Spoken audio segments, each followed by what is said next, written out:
today I get to announce Christy, because Christy's going to make a big announcement. So with that, I'm John Falchicchio, Deputy Mayor for Planning and Economic Development. And I just wanted to, on behalf of Mayor Bowser, thank you. And I'm glad the website's up there, because you know how tough it's been. And Dr. Rudd stood with us at DemPed to figure out how do we help businesses. And Mayor Bowser thought about, in the heart of the pandemic, the thing we have to do is think about our comeback in 3 stages: relief, recovery, and growth. And then she looked to DemPed to put together programs, and we partnered with the Chamber to come up with these programs to think about how could we best help businesses.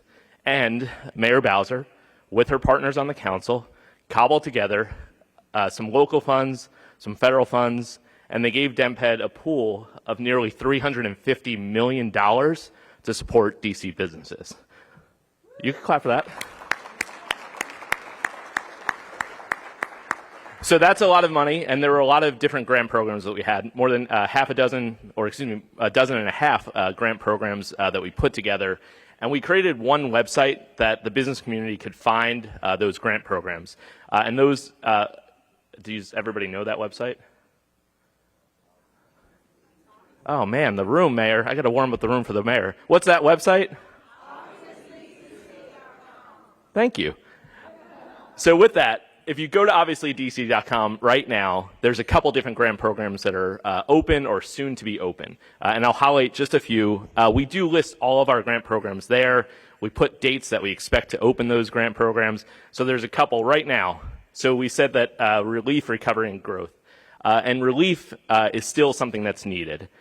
We know that there are businesses like our restaurants, like our retail businesses, that need support. So the Bridge Fund is actually open once again for businesses to apply. So you're all familiar. It was one of the first grant programs that we pushed out in 2020. It's back open again.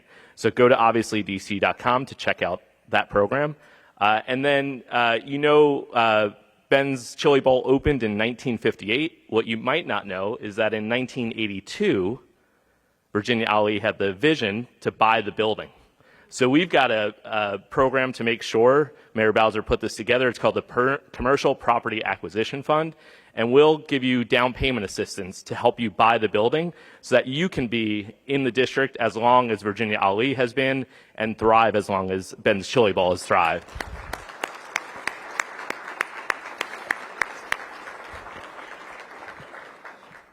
And then, food access is a big issue that Mayor Bowser has made a priority, especially to make sure that we connect communities in Wards 7 and 8.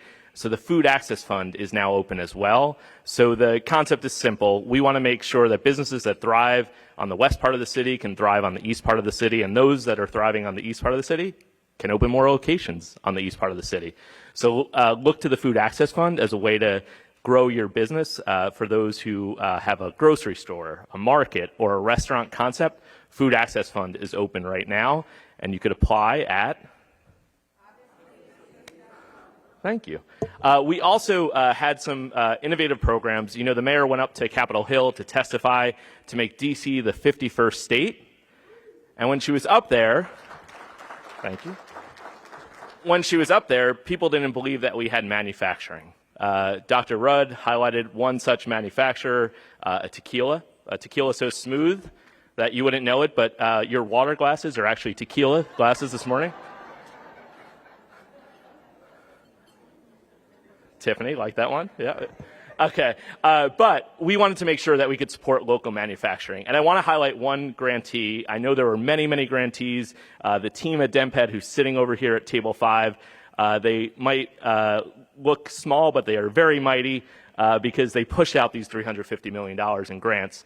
So I was here earlier this week to speak at the U.S.-Africa Leader Summit to highlight this one grantee.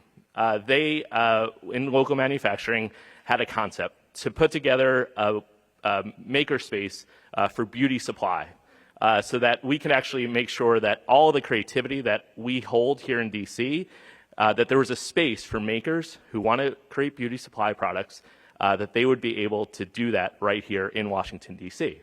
So Rahama Wright is with us. I'll ask her to stand up to be recognized.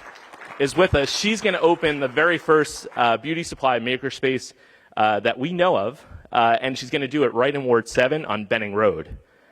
So let's give her a round of applause. It's a $1.6 million project, and through our local manufacturing grant program, we were able to award her $640,000. So we're a non-equity partner. She needs to grow more equity. So if you're interested in the concept, see Rahama. But it's a facility in Ward 7. But the reason why we're here at the Leaders Summit is because they're going to source products from at least 7 African nations. And to make sure that you know that that's real, we also have to acknowledge someone else who's in the room who has joined us from Ghana, which is Gladys. Gladys runs a cooperative. There's Gladys. Gladys runs a cooperative of women business owners who actually will help us source those ingredients for those beauty supply. So to think about when we sat in those virtual rooms and we thought about how we think about relief, recovery, and growth, who would have thought that we would have Rahama and Gladys with us today, and that we could grow business not just in Washington, D.C., but have a global impact. So that's the work that you do. That's why we say, obviously, D.C. So with that, we've got a champion who makes sure that D.C. businesses find new opportunities in government, that they find ways to work together, and that they have some fun while doing it. So she's a leader. She's Mayor Bowser's champion for small businesses. So I want to bring to the stage Christy Whitfield. Let's give her a round of applause. The director of the Department of Small and Local Business Development.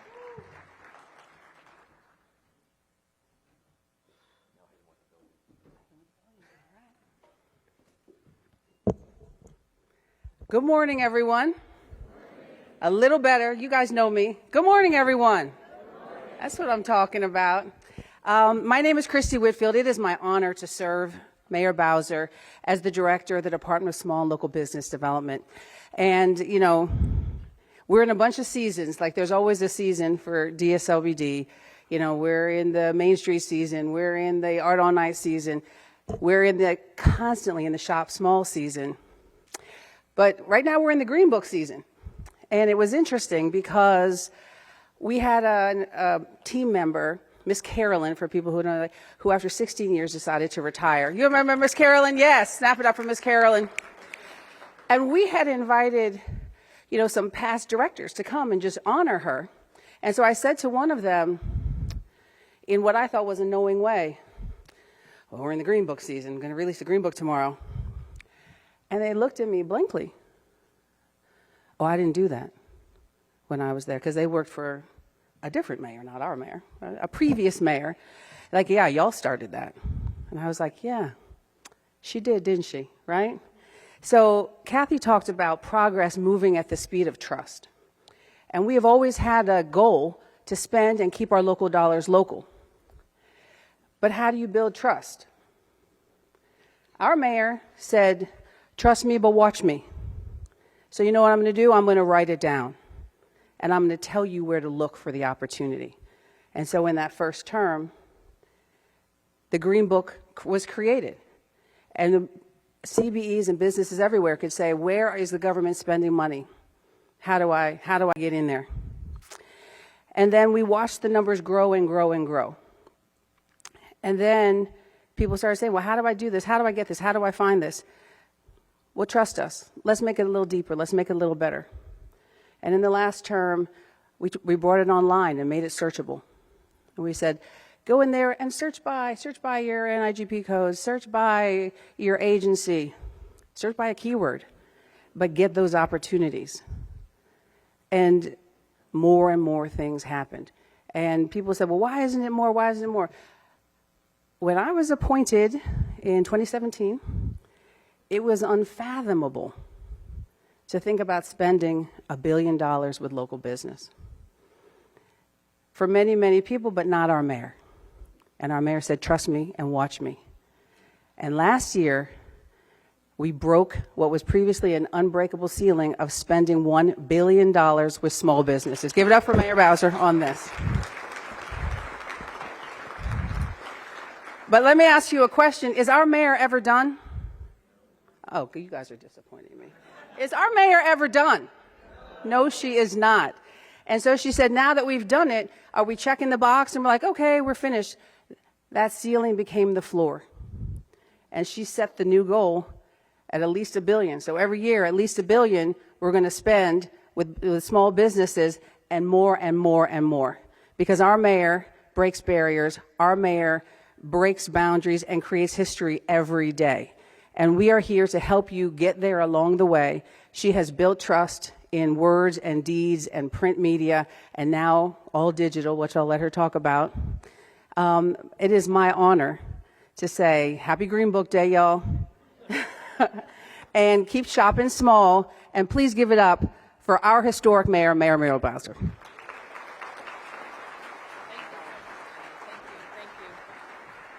Well, good morning, everybody.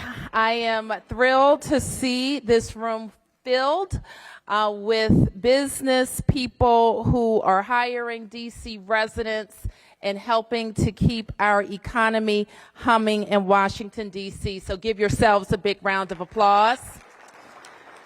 I am delighted to be here with the leadership of the D.C. Chamber and the incomparable Carolyn Rudd.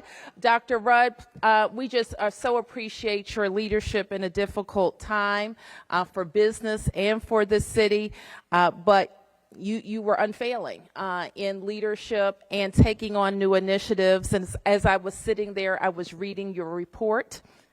Quite accomplished. So another round of applause to Carolyn Rudd, to Angela and the entire team at the Chamber. Thank you for your hard work and persistence, and for always pushing the bar and demonstrating every single day that we move forward together as a community, business and the community, jobs and economic development, because that is how we have a robust and growing Washington, D.C. So let's give it up for the Chamber. I know that there are members of the council here who are working on policies each and every day to ensure that we have a strong and growing city. So let me recognize them. Councilmember Robert White, I see right ahead of me.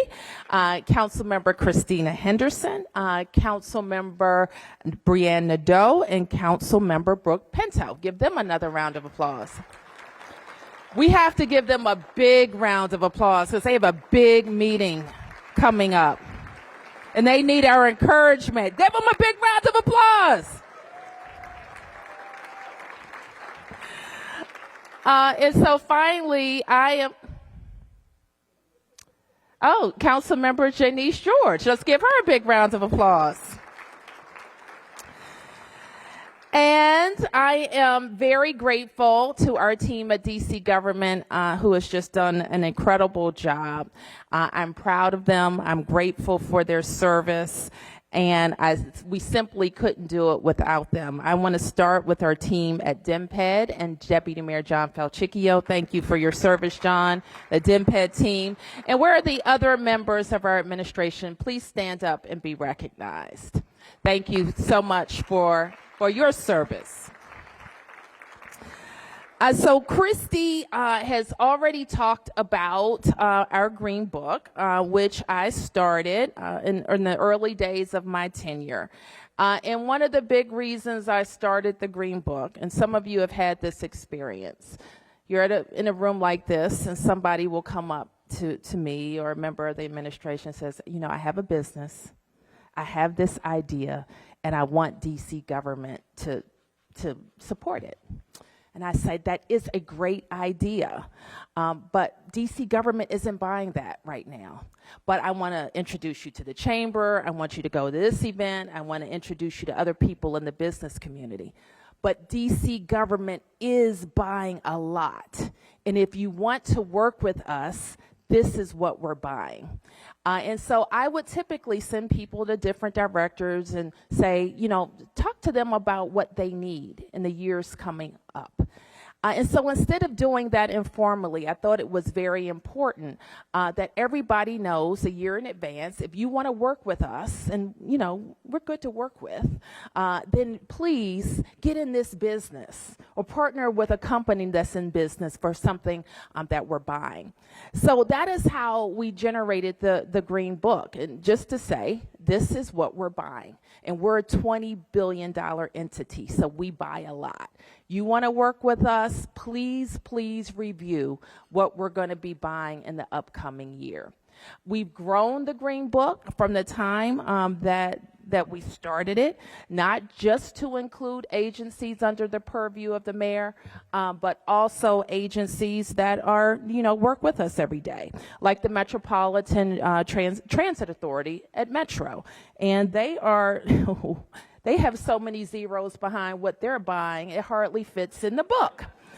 We also have our friends at Washington Gas, who are now a part of our Green Book, Pepco Exelon, part of our Green Book, and DC Water. So let's give a hand to our regional partners who put their names and their buying in the book. So not only can you check what we're buying and participate transparently, but you can check what our regional partners that DC residents and ratepayers support are also buying. And the other thing that we are very, very proud, and others, if there are others in the room that want to be included in the regional partner section, please let us know and we'll include you next year. The other thing that we are very proud of is that we have grown that number from 2015 to about $300 million of business that we're doing with our local businesses to over $1 billion of business, as you just heard. That's a big deal.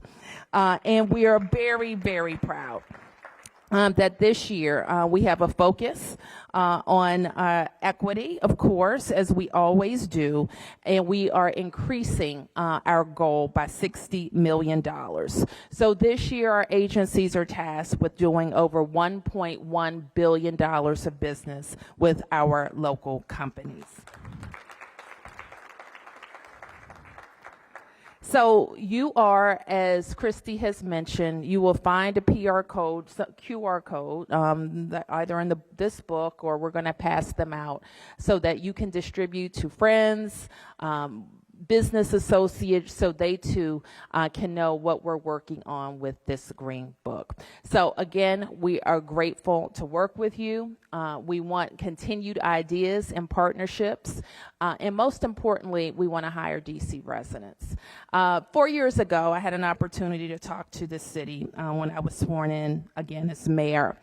And I was quoted as saying that she has a relentless commitment to a fair shot for everyone, period. And that's what this book is. And that is what our tenure, I pray, is remembered for, is that we are setting up systems, we're setting up opportunities, and we want you to go after them. And that's your fair shot. And so my job is to keep creating opportunities, and your job is to keep taking advantage of them. And so with that, I am just really delighted. She has already been introduced, but she is known to everyone here, I'm sure. And she has the great job of leading this organization with a talented staff into the future. And like me, she will have a focus, I'm sure, on the district's comeback, making sure, as John has mentioned, that the relief and the recovery proceeds, but we never take our eye off of growth. What's happening next year? What's happening 2 years from now? Because I know better than betting against cities, don't you? Because cities are always going to come back. We have the talent, we have the amenities, we have the transportation, and we have the great ideas to continue to move our city forward. So I know that I will be behind her 100% in her leadership. I had the opportunity to chat with her yesterday, and this was my challenge. Be bold, be bad. Let's do business, and let's make sure that this city's business community continues to thrive.